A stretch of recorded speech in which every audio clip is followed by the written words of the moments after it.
want to talk about some top reasons why a lot of people fail in business.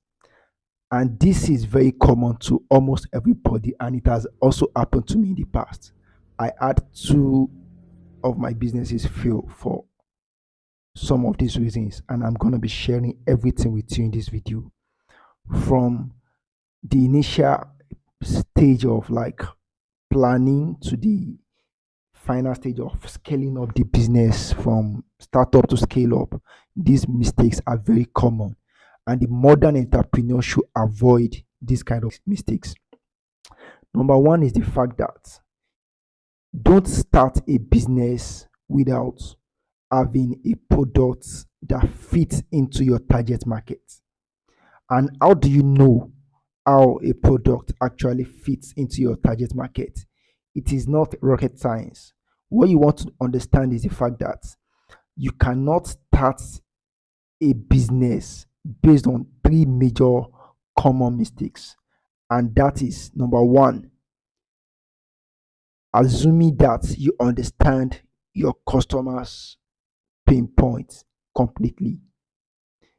Don't jump into conclusion that you have understood their pain point and your business idea once you launch it is going to give them some kind of like reasons to pay for it, and they are going to be like continuously buying that product and going to be returning eventually. That is not the way of the modern entrepreneur. The way of the modern entrepreneur is different, and I'm going to be sharing that as a solution after identifying this problem. So the first problem I just talked about is assuming that you understand the problems of your target customers completely. The second one is getting feedback directly from your customers. If you are getting feedbacks directly from your customer to make this decision of business decision and your product building or your businesses scaling up ideas around this feedback you are getting from customers, be sure that it is not enough. And the reason why it is not enough is because a lot of your target customers are not objective when you are getting feedback from them. And it's not like they deliberately do not want to give you that information, but they might really not know. And it is not reliable enough because an average person cannot even make a decision about their own life efficiently. They tend to make mistakes, especially um, on even very vital decisions that has to do with their own life. So you cannot rely on their feedbacks and to make your own decisions about your own business growth. That is going to be a very wrong approach. Now think about it. The third one is basing your business growth ideas on marketing plan, market research and stuff like that. That is the conventional way of the entrepreneur, and it is not the right way for the modern entrepreneur. And that is because marketing plan, market research, all these are based on logic. Like, okay, this works for business, why it's likely going to work for my own business, and just link all this logic together. And that is not enough to actually run a business. The industry is changing, the circumstances are changing, the ideas are changing, the needs are changing, and there is a lot of like rapid um evolution that is taking place, and you want to like make sure you are building a product or service that actually fits into that particular terrain, and you want that is how you will be able to build a very sustainable business. So relying on all these three factors solely is not the way to actually grow a business sustainably. So what you want to do is to make sure that you use the way of the modern entrepreneur. And what do I call the way of the modern entrepreneur is to use an experimentation based approach. Using an experimentation based approach means that you are going to be, building that product or offering them that service. Then you get the feedback to actually see how they are responding to it. If they are coming back to it, then you understand that yes, this is something that they really need.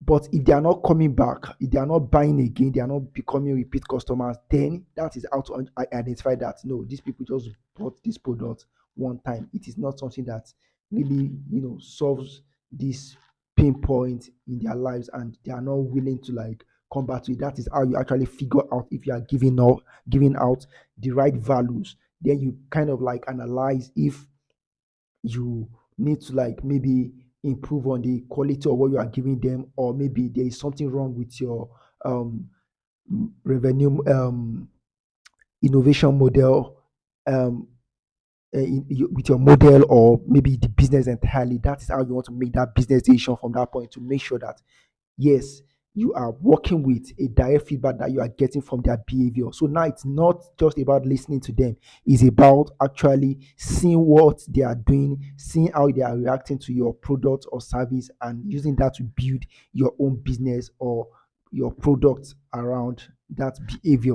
That is the way of the modern entrepreneur, because this is very much factual than the conventional ways. You can actually see that they are responding to it efficiently. You can see how they are behaving. You can use this to make a very evident decisions and to drive your business forward. And the second solution is to actually start very small. Start from some kind of like segments of the customers or a certain locations, to actually understand if you have the you are actually building the right product, or you are actually giving the right solution, or you are actually in line with what they really need. So that is the way of the modern entrepreneur. You don't just like go out all the build the all the infrastructure or all the business and start listening to the need. No, that is not the way to go about it. And finally, you want to like make sure you start iterating. Once you have that product that fits into that market, then you want to start iterating and making sure that now you are actually expanding based on the fact that you now have an evidence based approach, and you can make factual decisions to actually now start scaling up. And finally, what you want to understand at the back of your mind is that you need to start differentiating your offer. Differentiating your offers can be around three major factors, which is speed, quality, and pricing. If you look at what is currently existing in that market and you realize that there are kind of like competitors in that market, then what you want to do is try to differentiate your offer in a way that you improve on what is currently existing in that market. Look at the kind of like gaps that you can fill. It could be in terms of speed, it could be in terms of quality, it could be in terms of pricing. If you can actually leverage three of these to launch your product or service into a new market, then you are going to be dominating, and you are going to be having that advantage of scaling up, because you are bringing in this differentiating factor that is very massive, and it is what people need. People want to pay for speed. People want to pay for like a very good a product that has a better price. People want at the same quality, and people want better quality. Even with a very good quality, you can charge premium, and people will still buy. You are going to be having your own target audience. So that is the way of the modern entrepreneur, and that's how you want to build a very sustainable business from start. I have made a couple of mistakes in this realm, because even when I started my own business, I encountered some of these challenges, and I had to failed startups because of these kind of common problems. I was just having the idea. I was not actually using evidence from like behaviors of my target customers to make this decision. And that is exactly why I've decided to share these ideas with you, so that you don't go ahead and make such mistakes when you're starting up your own business. And if you want to speak with me in a consultation call, then you can reach out to me via DM, and I'll